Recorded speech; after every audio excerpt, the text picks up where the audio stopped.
Whenever you're set, just let me know. All right. Well, good afternoon, everyone. Welcome here to the 2022 Gettysburg National Military Park Winter Lecture Series. My name is Dan Vermilya. I'm a park ranger at the Eisenhower National Historic Site, formerly of Gettysburg National Military Park. And for me, getting to participate in these every year and see so many familiar faces, this is always one of my favorite parts of the year here in Gettysburg. It's a great way to kick off a new calendar year.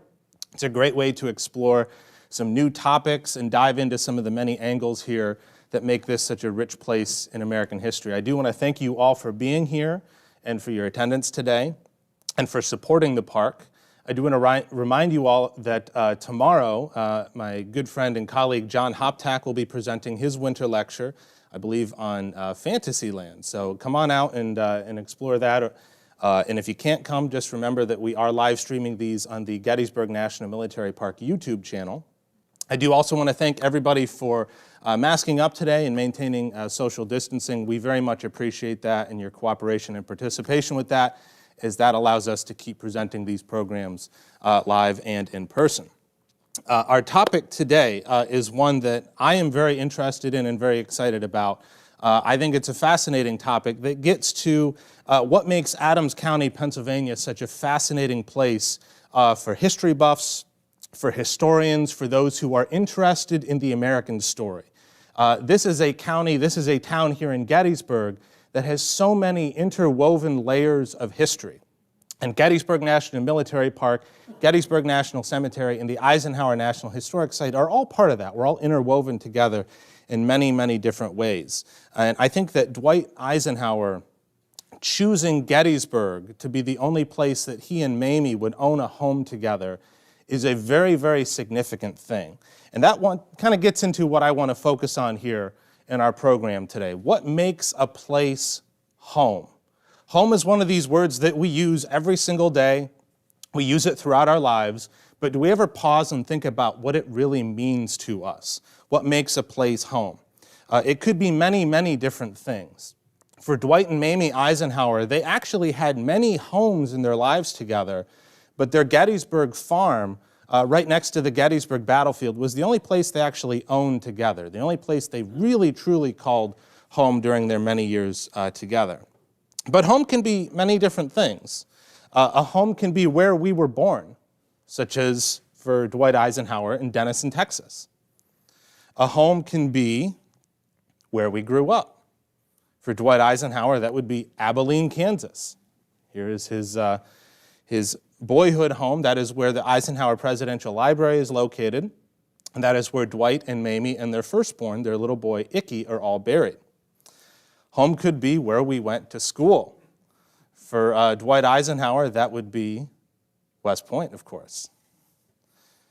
Home could be where we met that special someone. This photograph is the officers' quarters at Fort Sam Houston in Texas. That was Eisenhower's first posting after he left West Point.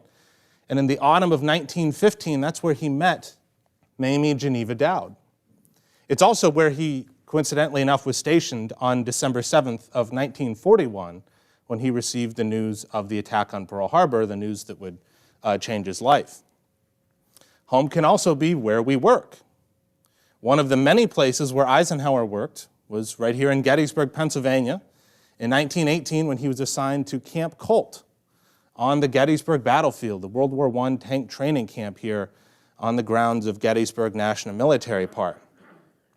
Home can also be where we live. And for the Eisenhowers, again, they're living all over the place. They're living in the White House. It can be wherever we have that special someone, wherever we feel most ourselves, a part of our life that is central to understanding who we are. And again, for the Eisenhowers, there are many of these places. This image here, it's known as the Eisenhower Tuall. It was designed by Elizabeth Draper right after the Eisenhowers were elected, after Eisenhower was elected and after they went into the White House. And it shows the many different places where they lived together in the fabric of it. We have it on display in a few parts of the Eisenhower home, most specifically the curtains in the sitting room of the Eisenhower home are made out of this fabric. But I want all of you to take a moment and think about what makes a place home for you. Think about home, that word home. What's the first place that comes to mind? And then ask yourself, what makes that my home? And then a follow-up question, how has that place shaped me? How has that place shaped the course of my life? How has that influenced who I became and what I did? Eisenhower understood this very well because he was on the move for so much of his life. He understood the importance of home because he lived in so many of them. And there are few things, along with this concept of home, that are more meaningful than the idea of a homecoming, getting to return back to your home after having been away for it for a long time. That is something else that Eisenhower was keenly aware of, because he himself got to have a pretty magnificent homecoming in 1945, in June of 1945. The war, of course, is still going on at that time. War is still being waged against the Japanese in the Pacific. But for Dwight Eisenhower in June of 1945, he has overseen victory in Europe. He comes back to the United States, not before giving a major address at the Guildhall in London on June 12th. He goes to Washington. He's involved in parades. President Truman pins a medal on him. And then on June 22nd, he gets to go to Abilene, Kansas, the place where he grew up, the place where he would eventually be buried. And in his remarks that day, he says, "Because no man is really a man who has lost out of himself all of the boy. I want to speak first of the dreams of a barefoot boy." And he goes on to note that in those dreams, there was always that day when that boy when he comes home to a welcome from his own hometown. Because today, that dream of mine 45 years or more ago has been realized beyond the wildest stretches of my own imagination. I come here first to thank you, to say the proudest thing I can claim is to say I am from Abilene. And Ike was keenly aware of this importance of homecoming because he had just overseen some of the grandest and costliest campaigns in military history. And he was keenly aware that the only reason he was getting this homecoming, the only reason he was being celebrated, was because of those whom he had commanded, many of whom had given their lives in the pursuit of what Eisenhower termed the Great Crusade. He even said as much at Abilene, noting, "My position was merely a symbol of the forces over there, and you people put on a special thing to say to those soldiers, thank you." 10 days earlier, when he was speaking in London in his Guildhall address, he said, "I come from the very heart of America." And he also espoused on this idea of who is really to thank for the victory in Europe. Eisenhower said in London, "Humility must always be the portion of any man who received acclaim earned in the blood of his followers and the sacrifices of his friends. Conceivably, a commander may have been professionally superior. He may have given everything of his heart and mind to meet the spiritual and physical needs of his comrades. He may have written a chapter that will glow forever in the pages of military history. Still, even such a man, if he existed, would sadly face the fact that his honors cannot hide in his memories the crosses marking the resting places of the dead. They cannot soothe the anguish of the widow or the orphan whose husband or whose father will not return." In his entire career, Eisenhower was never a combat commander. He never personally led men into combat, but he was keenly aware and understood the significance of others making these sacrifices. The weight of these casualties, and you can see here with his Distinguished Service Medal being awarded by President Truman, the weight of these casualties, he realized that because these men who had fallen under his command, they rested all over the world.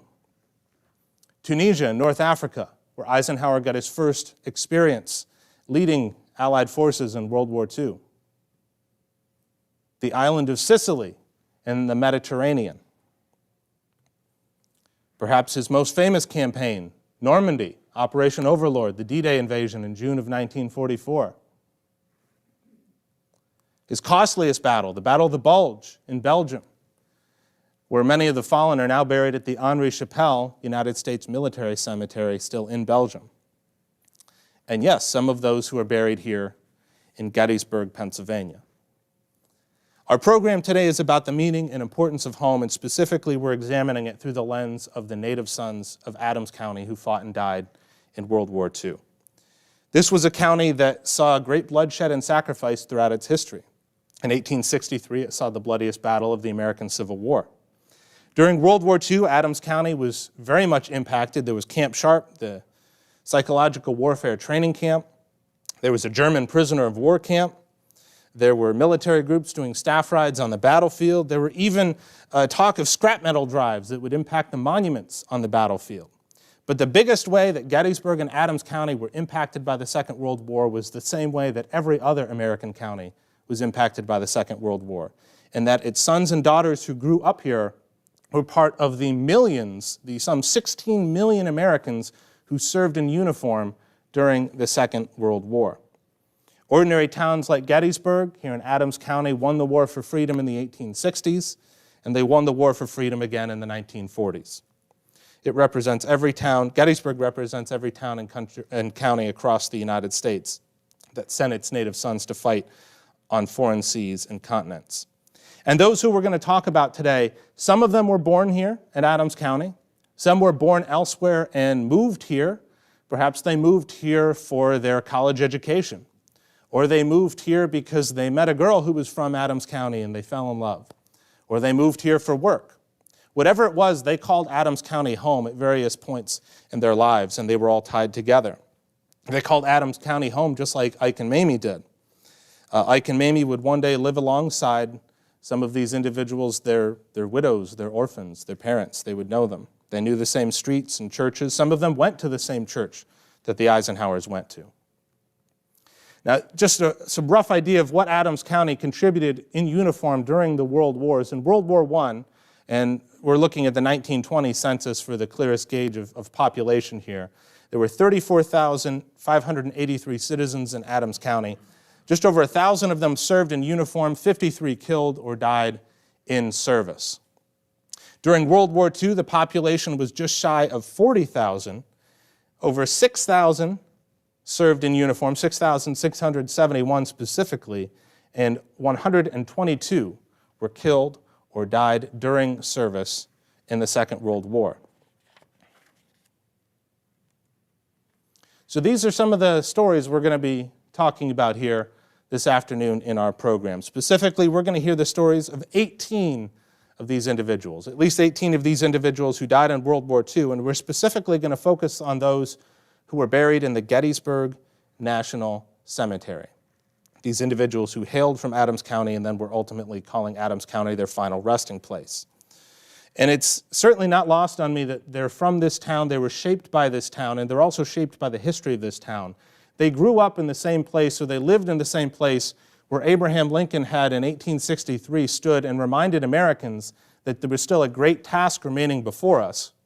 And then some of these individuals went on to give their lives in what General Eisenhower termed the Great Crusade, which was still pursuing some of those same central themes and ideas that Lincoln outlined and Lincoln had as a part of that great task remaining before us. So how was it that these individuals came to be buried here in Gettysburg National Cemetery?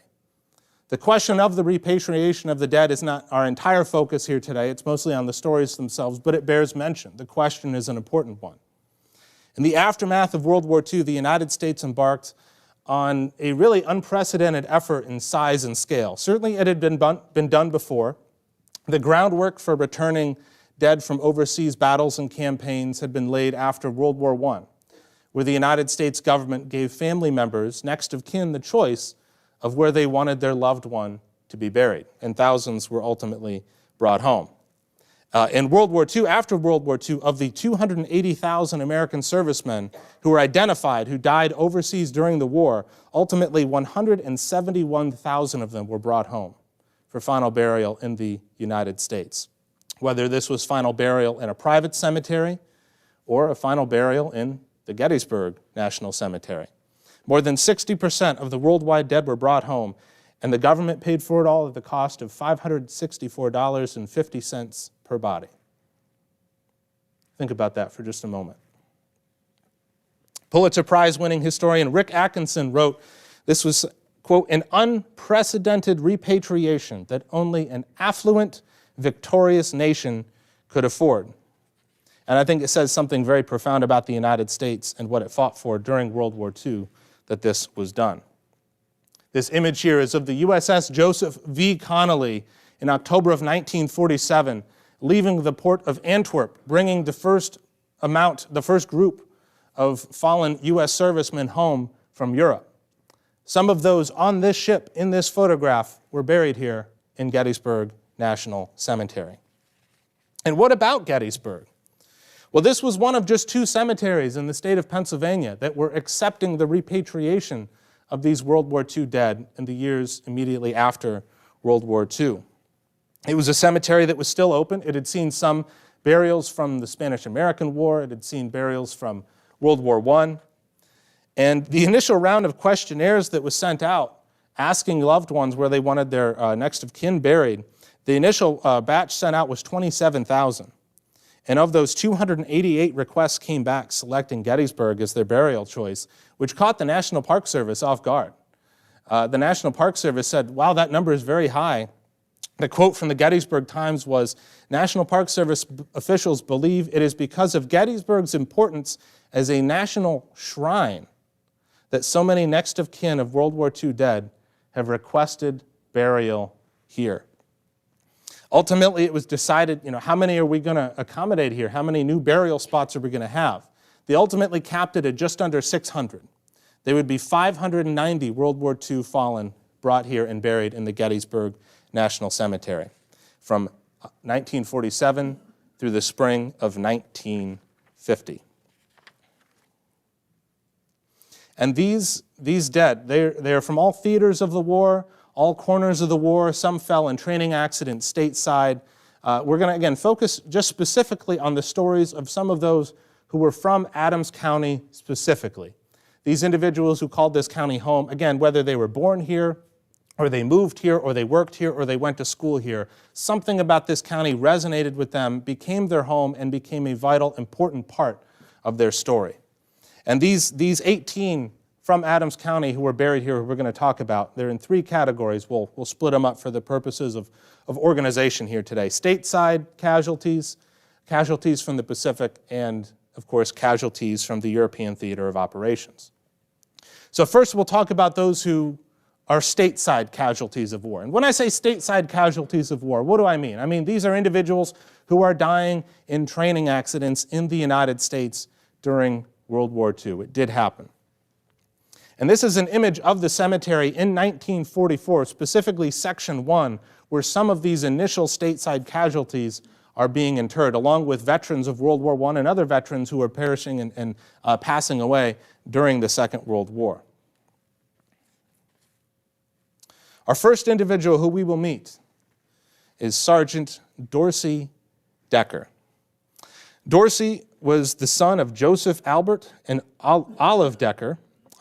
He was a sergeant who served in the 450th Training Squadron of the Army Air Corps.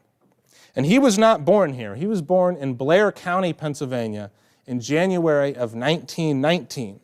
After his parents divorced, his mother remarried, and it appears that it was at that point that the family moved here, as there were several notices in the Gettysburg Times in 1937 that young Dorsey was looking for work. He stood 5 foot 7 inches tall, weighed 158 pounds. He had blue eyes, brown hair, and a light complexion. And he joined up in 1942.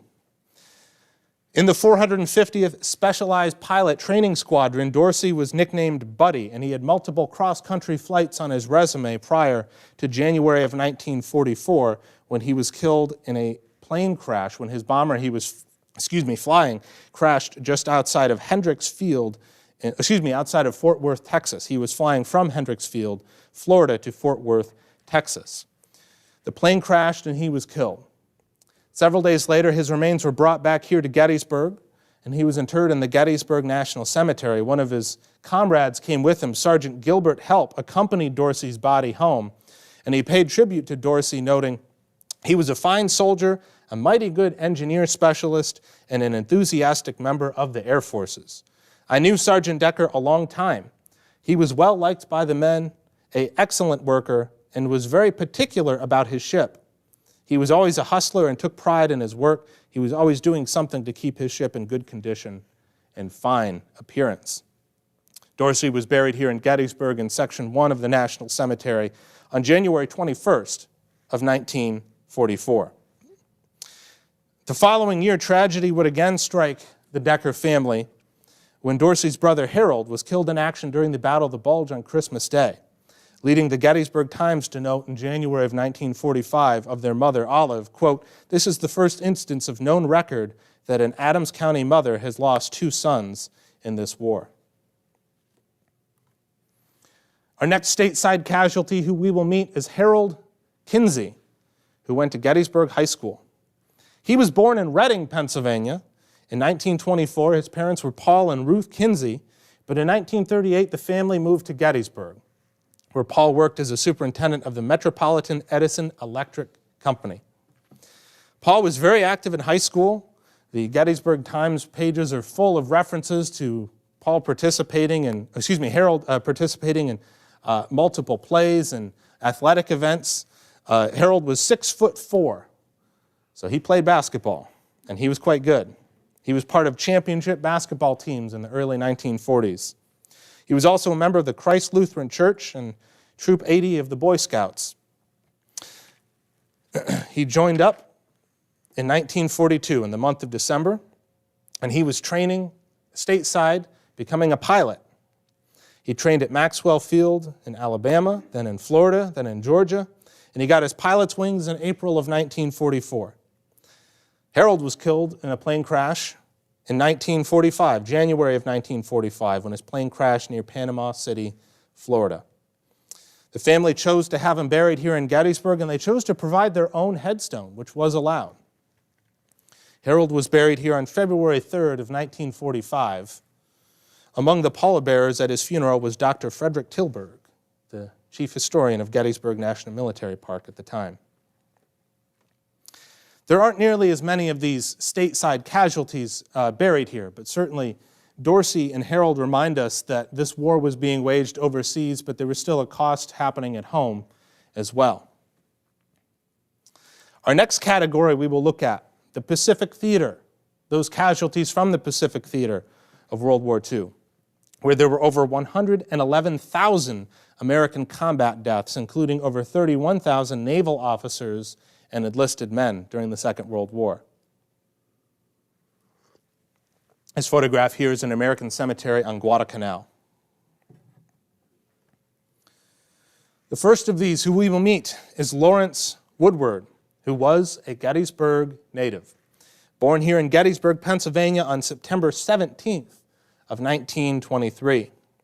His parents were Clarence and Jeanette Woodward. His father worked as a plumber, and growing up, Lawrence was nicknamed Woody. He also went to Gettysburg High School, was in the drama club, the sportsman's club, the chess club. After high school, he moved to Norwood, Pennsylvania, and worked for a local railroad. He was married. He married a girl named Margaret in July of 1943, and he was drafted into service that same year. Lawrence stood 5'11" tall, weighed 160 pounds, had blue eyes, blonde hair, and a light complexion. And he would serve as a private first class in Company B of the 164th Infantry Regiment, 23rd Infantry Division. By early 1945, Lawrence was fighting in the Philippines, and it was in February that Private First Class Woodward was mortally wounded on the island of Leyte, hit by Japanese fire. He suffered a broken right arm, wounds to his right side and stomach, and multiple shrapnel injuries. He died of those wounds on April 15th of 1945 at the age of 22. He was brought back here and ultimately buried in the Gettysburg National Cemetery on July 21st of 1949. Our next World War II casualty from Adams County we will meet is Etus Worthington. Unfortunately, I do not have a photograph of Etus. He's one of the few we do not have a photograph of for our program today. But he was also serving in the Philippines, and he became a casualty of war. He drowned at Luzon in the Philippines. He died in April of 1945, just before Lawrence passed away from his wounds. Etus is buried in the Gettysburg National Cemetery side by side with his wife, Helen. They are buried in Section 3 along with Lawrence Woodward. Section 3 is the part of the National Cemetery behind the Lincoln Speech Memorial. Lieutenant Junior Grade Delbert Gideon. He is from all over the place. He was born in Indiana, he was raised in Oklahoma, and he lived in Gettysburg for a while. His father was from Virginia, and his mother was from Indiana. So he's kind of a classic American story. He's from all over the place. He went to high school in Oklahoma, was in the Boys' Glee Club there, attended the University of Oklahoma, and he joined the United States Navy in 1927. So he had a long naval career before the Second World War even started. His wife, Sarah Catherine Black, was a native of Gettysburg, Pennsylvania. She was in the Women's Reserve of the United States Navy and was discharged in 1943, right around the time the couple was trying to have a child. It was the following year, July 31st, 1944, that Delbert Gideon was on a flight in the Pacific, and his plane crashed and he was killed near the coast of Australia. He was on a flight that was basically going from island to island in the Pacific on a tour of duty. He was with a Rear Admiral, Charles P. Cecil, who he is actually buried in Arlington National Cemetery. But they were killed in this plane crash in the Pacific. Cecil was the 9th flag officer lost by the Navy during World War II. At the time that Delbert was killed, he and his wife did have a young son who was 8 months old, George William Gideon. And the couple lived at 401 Baltimore Street in the town of Gettysburg, which is the address that many of us today know as the Farnsworth House.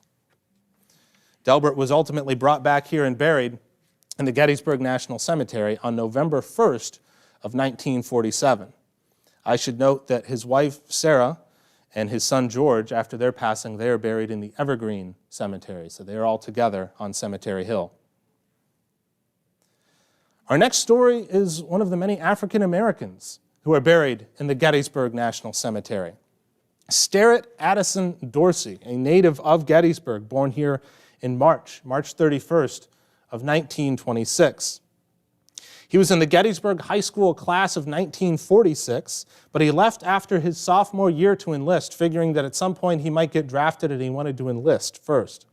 He was a standout football player here in Gettysburg, and he was, from many accounts, beloved by his classmates, very, very popular. One of his classmates noted, quote, "He was a very pleasant and unassuming young man. He was a very nice person, and for all his athletic ability, he was very modest about it. His nickname was Duke. His family lived on Breckenridge Street in the town of Gettysburg." Well, Sterett enlisted in the U.S. Navy in June of 1944. And he was assigned and served on the USS Bridge. And his death was not as in a combat casualty. He was killed in an accident aboard the bridge from a head injury in December of 1945, just after the war had ended. But he was just off the coast of Japan. The bridge was just off the coast of Japan at the time this accident occurred. And Sterett was ultimately brought home for final burial to the Gettysburg National Cemetery, where he was interred in January 7th of 1948. Our next two stories, sadly, I don't have a lot of information on these just yet. There were 64 alums of Gettysburg College who died during World War II. 3 of them are buried in the Gettysburg National Cemetery. 2 of them are just one grave apart in Section 2, Row 7, and that is Lieutenant Robert Love and Captain James Thompson. Captain James Thompson was killed in a plane crash when he was flying near the Himalaya Mountains in India. He had just been promoted, been given command of a post there. His duty prior to that had been flying the hump, flying over those mountains in the Himalayas, a very dangerous duty. But he was killed by a plane crash in November of 1944. And just, again, 2 graves down from him, Lieutenant Robert Love, also a student from Gettysburg College.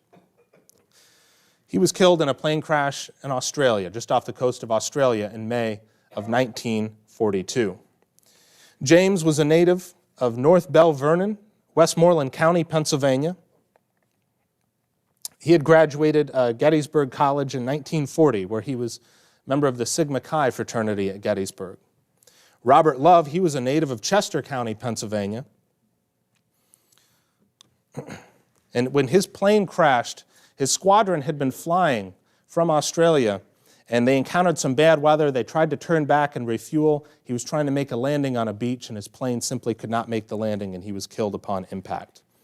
These servicemen were brought home and buried in Gettysburg on the same day, June 6th of 1948.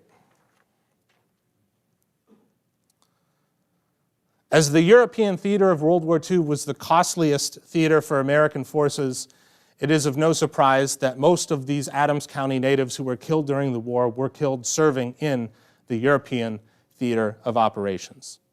These were men who called Dwight Eisenhower their commanding officer at one point in time, and of course Eisenhower would one day live amongst the same places that they knew well in life. In the European theater, just in the final 11 months alone in Western Europe, Americans lost 587,000 casualties. It was 78% of Allied losses in the European theater during that time span. 135,576 American dead just in Western Europe alone. The first of these we will meet is Orby McMillan. He was also born elsewhere. He was born in West Virginia, but his family moved to Gettysburg in the 1930s, and Orby lived here for 13 years before his death. He was married. His wife was named Corinne Sprankle. They were married in 1938 in Westminster, Maryland. Orby worked in a furniture factory here in town, and Corinne operated a sewing machine in a silk mill. When Orby registered for selective service, he was 27 years old, stood 5'8". He weighed 114 pounds, had blue eyes, brown hair, and a ruddy complexion. He entered into service in May of 1943, and he served in Company F of the 273rd Infantry Regiment. By the time he was sent overseas, he was in the 179th Infantry in the 45th Division. He arrived in North Africa in October 1943, and by early 1944, he was serving in Italy, taking part in the Anzio campaign. His last letter home was dated February 5th, and just some 2 weeks later, he was fatally wounded fighting outside of Anzio. In a telegram received on April 11th of 1944, his family was told that Orby was missing in action. Finally, in July, several months later, word arrived that he had indeed been killed. His wife was living in Gettysburg at the address 406 South Washington Street at the time. Orby was brought back here for final burial July 23rd of 1948. Corinne, she lived all the way until 1996, and after her passing, she was buried side by side with Orby in the Gettysburg National Cemetery, also in Section 3. Next up is Maurice Small, the eldest of 17 children born to Augustus and Ada Grace Small. His father, Walter Augustus, worked as a pressman and a printer for the Gettysburg Times, so growing up, guess what Maurice did? He delivered papers. He was a graduate of St. Francis Xavier's parochial school. He was married. His wife was named Martha Emma Miller. They were married in 1936, and they had no children. When he registered for selective service, Maurice was 5'6". He weighed 125 pounds, had blue eyes, brown hair, and a light complexion. And he was drafted in November of 1943, and he went to training at Fort McClellan in Alabama. And he was sent overseas in the summer of 1944, assigned to Company C of the 116th Infantry Regiment, which just weeks before had been one of the first American regiments to hit the shores of Omaha Beach on D-Day. And shortly after arriving in France, Maurice was killed on July 13th of 1944 outside of St. Lo during the Normandy campaign. One of his last letters home to his father said, "In the event something should happen to me, please see that Tub and Chet, two of his younger brothers, both get a good education. And if Mart, his wife Martha, should need anything, please give her a helping hand." Well, Maurice was ultimately brought back home here for final burial in 1948. His younger brother, Chester, was 15 when he learned of Maurice's death. And he would later say this: "Maurice was 38 years old when he was killed. Most men in the military were young, 19, 20, 21 years old. Maurice was married. He was promised when he went into training that he would not go overseas." He went on to note his wife never accepted that he was dead. But two of my brothers visited his grave in France at different times. This would, of course, been before Maurice was brought home. Chester himself would join the Marines in 1945 at the age of 16. He passed away in 2010, but he was very involved in the community before his passing. He was a founder of a place many of you are familiar with, the Horse Soldier in town. Next up is the third of our Gettysburg College alums who gave their lives during the Second World War and were buried in Gettysburg National Cemetery.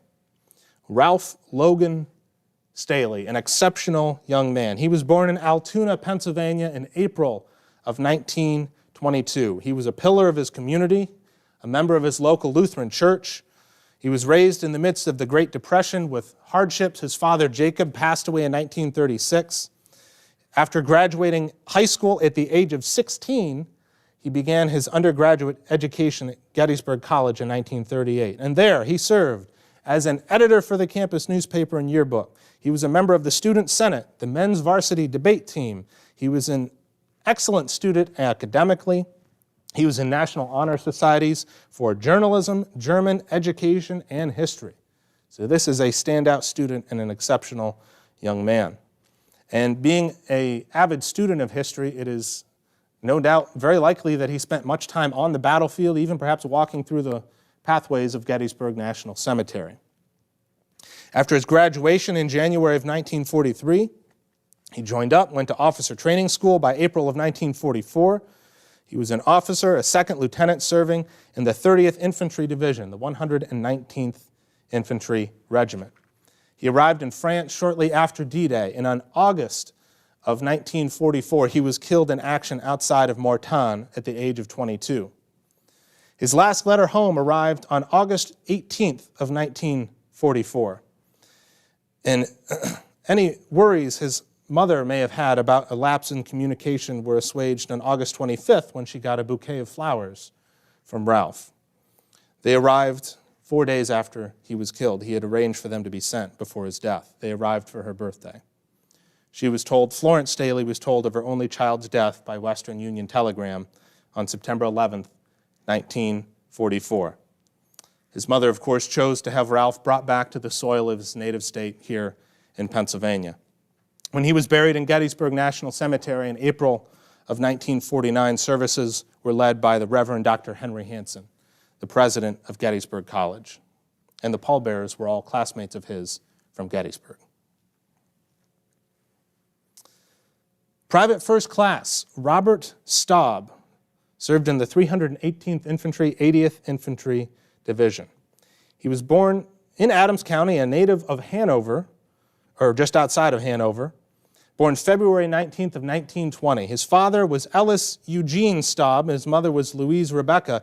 Ellis was a woodworker at a cabinet factory, and he was a World War I veteran who was wounded at Chateau Thierry on the Western Front in July of 1918.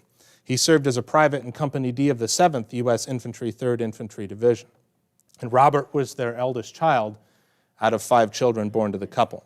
So the son of a World War I veteran who had fought in France in 1918 to make the world safe for democracy, who would end up fighting in France himself many years later.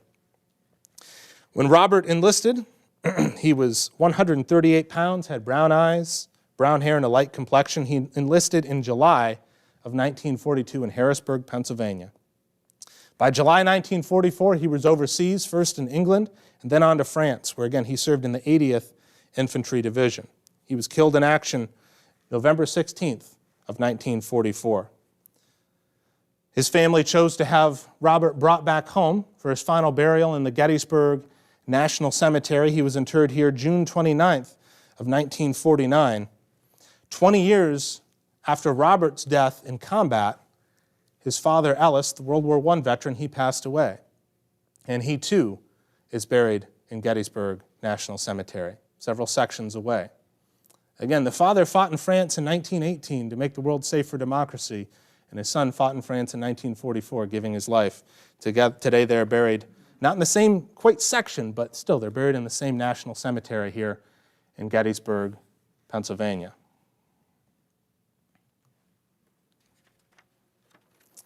Willard or Bob Creighton.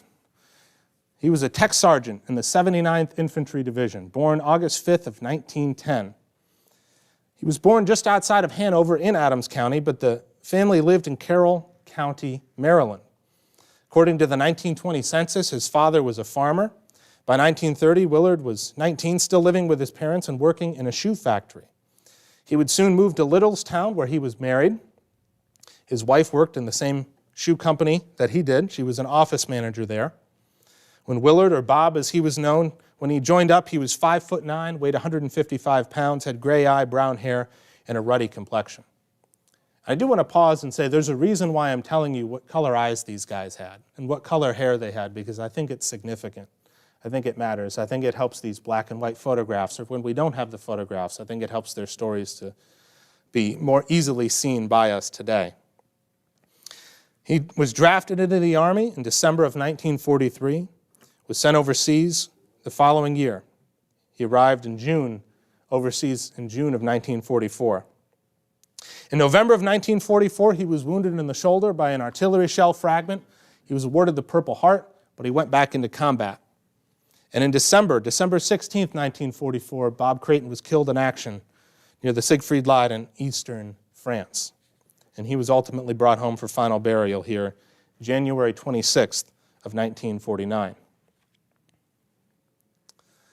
Another casualty who fell in December of 1944 was Earl Swope. I want to pause and thank here some of the Swope family members for allowing us to use some photographs of Earl here for talking about him here today. Earl was born in Gettysburg in March of 1922. He went to Gettysburg High School. His nickname was Beck. His wife was known as Polly. Here you can see Earl climbing a tree and a photograph of Polly as well. They were married in July of 1942, and several months later, Earl enlisted in the U.S. Navy. U.S. Army. He was 20 years old. He would serve in the 99th Infantry Division, Company C of the 393rd Infantry Regiment. When they were overseas in Europe in December of 1944, the 393rd Infantry Regiment was in the Ardennes Forest in mid-December on the front lines of what would be the biggest and bloodiest battle of World War II, the Battle of the Bulge, where 1 out of every 10 American casualties from that war fell during the Battle of the Bulge. On December 16th, the opening day, Earl's regiment had a front row view to the German attack, and he was killed in the opening days of the Battle of the Bulge. It's a photograph taken by a good friend and fine Ranger Philip Brown, who was visiting the Ardennes Forest. These are the woods where Earl was killed when he was serving in the Battle of the Bulge.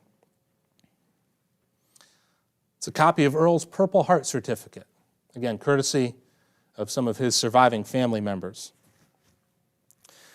Earl Swope was initially buried at the Henri Chapelle Cemetery in Belgium, but in 1948, at the request of his family, his remains were brought home to the United States for final burial, where he was laid to rest here in Gettysburg on April 21st of 1948 in Section 3 of the Gettysburg National Cemetery.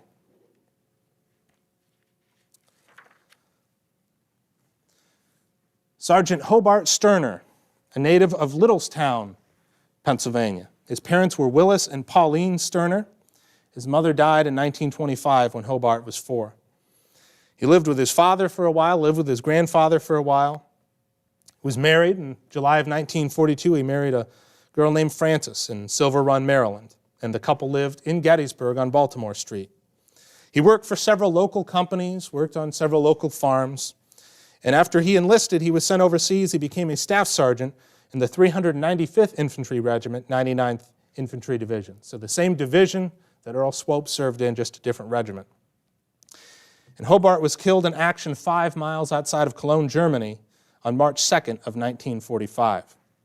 The telegram the War Department sent home read, "You have the deepest sympathy of all the officers and enlisted men of his company in your bereavement.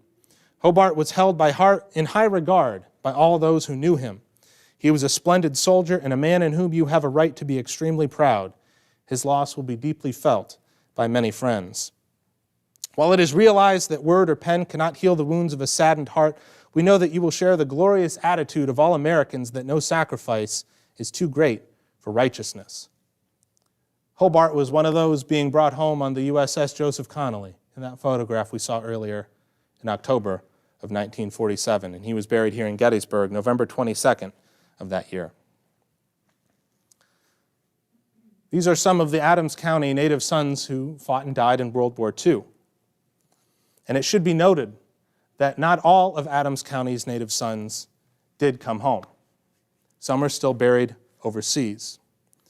The American Battle Monuments Commission maintains cemeteries all over the globe, providing a fitting resting place for American soldiers and servicemen who gave their lives for their country. These cemeteries, for just the World Wars alone, commemorate over 207,000 Americans.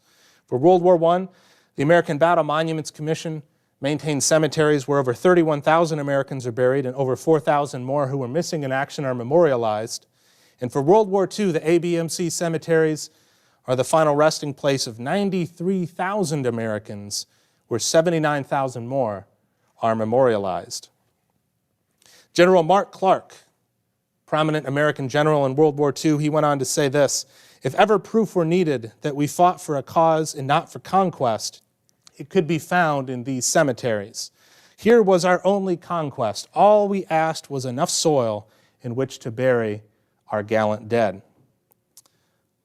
He was the ABMC chairman for a while, from 1969 to 1984. One of his predecessors was George C. Marshall, who wrote in a 1957 National Geographic article, "In creating these cemeteries, quote, we were keeping faith with the fallen and taking to them all that we could of home, of beauty, and of remembrance."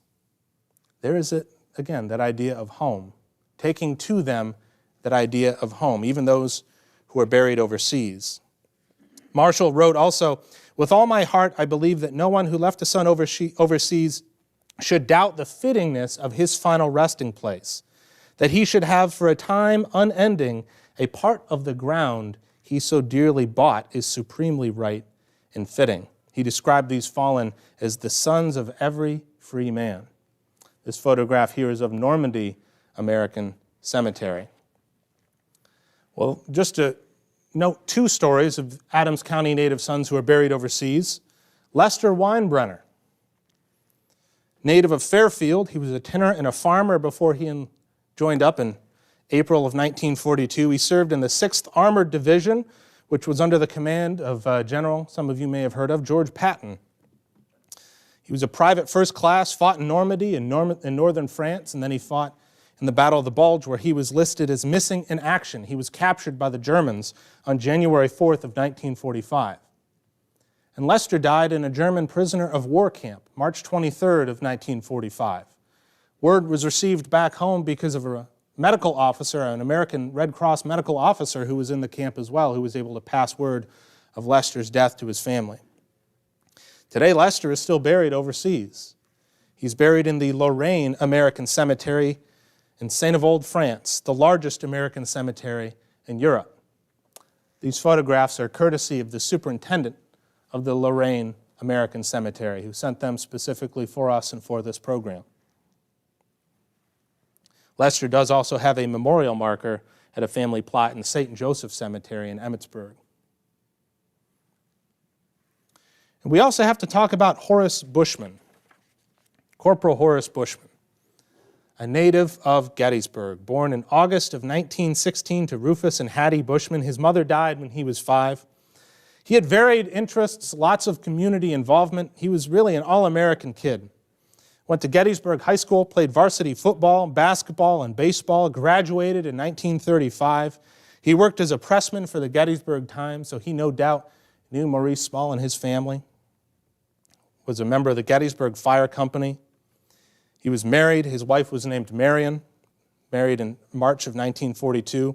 And Horace was drafted into the Army on October 19th of 1942. He became a member of Battery A of the 310th Field Artillery Battalion, 79th Infantry Division.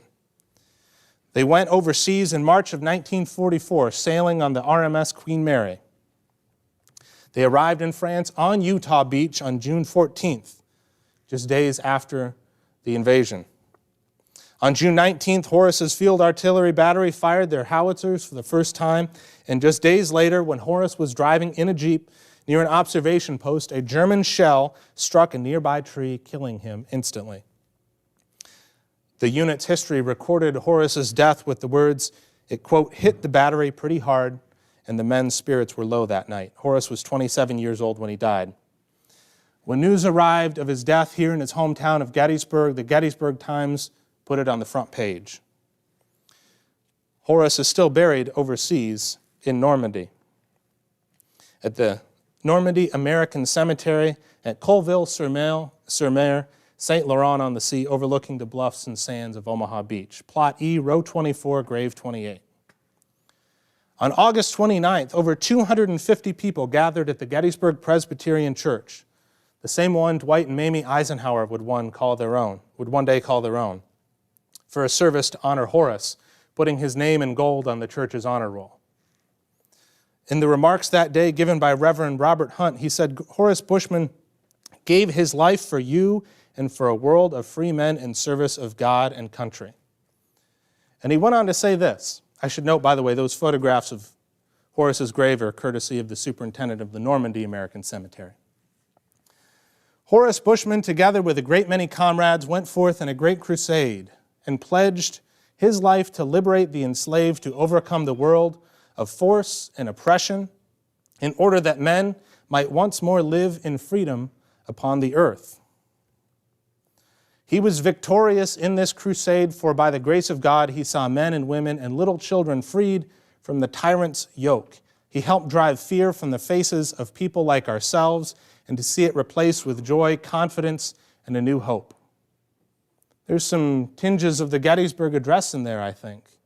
Some similar themes. And notice the use of crusade, same word Eisenhower used to describe the campaigns in Europe. Horace was not brought home, but his remains still rest in Normandy, along with thousands and thousands of his brothers. In the movie Saving Private Ryan, when they finally find Private Ryan, the correct Private Ryan, and they tell him that his brothers had passed, and they give him, basically say, we're here to take you home. Private Ryan tells Captain Miller, portrayed by Tom Hanks and Matt Damon, Private Ryan tells Captain Miller that he's not going. And Captain Miller responds, well, what are we supposed to tell your mother when we hand her another American flag? He says, tell her that I stayed with the only brothers I had left. And that word always reminds me of the Normandy Cemetery. All the graves, by the way, in the Normandy American Cemetery are facing west. They're facing home. So in reflecting on these stories, I think we've explored the idea of what makes a place home. All of these individuals were either born here or lived here at one point. The one thing they all have in common is that Gettysburg was an important part of their lives. It was a defining part of their lives. Again, they grew up in the shadow of Lincoln's great task and then went and fought and gave their lives in pursuit. And alongside this great crusade, which General Eisenhower described. And this came at a great cost, felt by the families. The names of these parents and widows and children that we've heard here today, they are the ones who also bore this cost of these individuals who gave their lives. And this idea of home, it's such a powerful unifying and motivating factor. Whether it's a member of the 69th or 72nd Pennsylvania fighting on Cemetery Ridge and July 3rd of 1863 defending their home soil, or whether it's one of these individuals who we've heard about and met here today, serving in World War II for the purpose of the idea of maybe someday coming home and expanding freedom, preserving freedom in the world, and at the same time protecting their home. It's such a universal concept that we can all understand and identify. For Lester Weinbrenner and Horace Bushman, home is where they are buried with the only brothers they had left. For many others, home was the person to go home to, and having that opportunity to have their body brought home was so meaningful for so many. And it certainly was meaningful for Mrs. Thelma Jeffries, who was the sister of Lowell Clark. Lowell Clark also was not born here in Gettysburg. He was born in Indiana, but his family moved here in the 1930s. His parents passed away when he was 13. So Lowell's older sister, Thelma, she raised him. She was 6 years older. She was 19, he was 13. She oversaw the rest of his adolescence. And even after Lowell was married, he and his wife still spent time with Thelma, and when he went overseas, his wife was living with Thelma because she was pregnant. Their son, Thomas Francis Clark, was born May 18th of 1944. His wife was Anna. Lowell joined up in 1942. He served in the 3rd Armored Division. He went overseas in the summer of 1944, the same summer that his son was born. He never had a chance to meet his son, Thomas Francis Clark. And Lowell was killed in action on October 3rd of 1944 at the age of 27.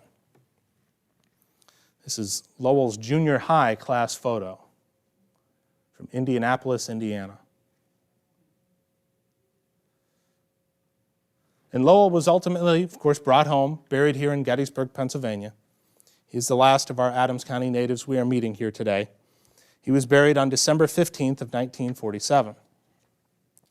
And for several years, on the anniversary of Lowell's death, his sister Thelma would publish poems on the anniversary in the local papers. And these are just 2 of them. From October 3rd of 1946, he went one day with a cheery wave, a gay farewell and a smile he gave. And he went with a purpose true, in the window was hung a star of blue. He did the task that was given him to help rid the world of greed and sin. He fought a good fight, so the message told, but the star of blue has turned to gold. Dear Father, be near those homes, we pray, where the message has come or will someday. Comfort each heart with the love so true, where a gold star hangs in place of blue. For each of these individuals, home was Adams County, and it meant something very significant to them. Something so significant that they were willing to give their lives, partly for it, partly for the country that they called home, but also for Adams County. Think about what home means to us and what we would be willing to do for it today. On October 3rd of 1947, Thelma published this poem. When the evening shadows fall and we are sitting all alone, in my heart there comes a longing if you could come home. Oft and oft my thoughts do wander to your grave so far away, where they laid you, dearest brother, 3 years ago today. 2 months later, Lowell Clark, who was born in Indiana, who lived and worked in Littlestown, Pennsylvania, and who fought and died in Germany, was brought home and buried in Gettysburg National Cemetery on December 15th of 1947. A man who had lived in so many places was finally home. Thank you all so much for coming here today and for joining us for our lecture. Very much appreciated.